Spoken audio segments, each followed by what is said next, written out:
We're joined now by Keith Cyphers. He was in the building when the shooting went down. Keith, thanks for joining us this morning. So glad you're okay. I know you were working right across the hall from the Capital Gazette. Tell us what you saw and heard.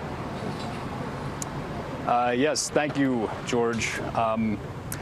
My office, the sales office I work in, is right across the hall from the Capital Gazette. And you know, we have a glass front door, they have a glass front door. The place where my desk is situated, I can just kind of lean to the left and see directly from where I'm sitting all the way into their lobby.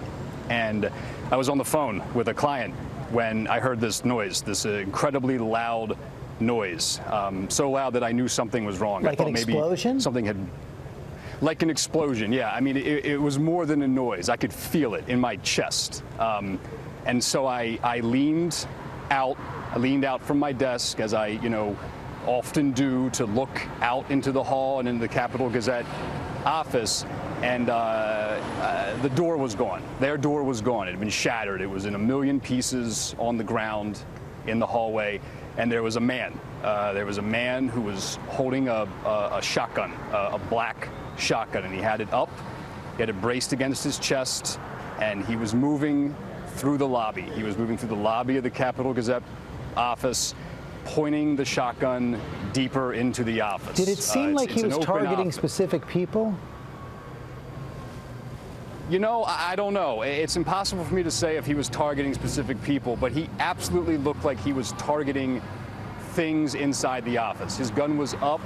He was moving laterally. He was moving while aiming into the office. And I mean, he looked like someone who was comfortable holding that weapon and was aiming it towards things with the intent of shooting them. Was he saying anything? I don't know if he said anything or not. I mean, as soon as I saw him, I ducked back behind my desk and I dialed 911. And the police dispatcher was incredible. The police arrived there very, very quickly. I think within a couple minutes of my making that phone call, the police were there. I'm sure many other people called as well.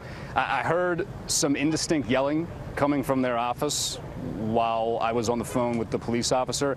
And then I heard a series of gunshots, more gunshots, 5 or 6, again, boom, boom, boom, loud, powerful gunshots coming from that office. From the way you describe it, this doesn't seem like a guy who was out of control at all, knew exactly what he was doing. No, George, that is precisely correct. He did not look like someone who was out of control. He looked like someone who was comfortable with what he was doing.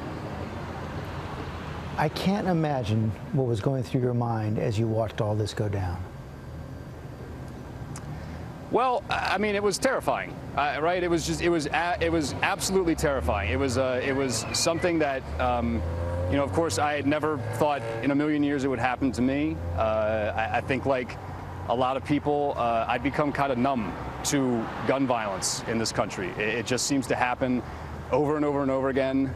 Things don't change, but you hear about it so often. It's hard to stay passionate about it. It's hard to stay excited about it.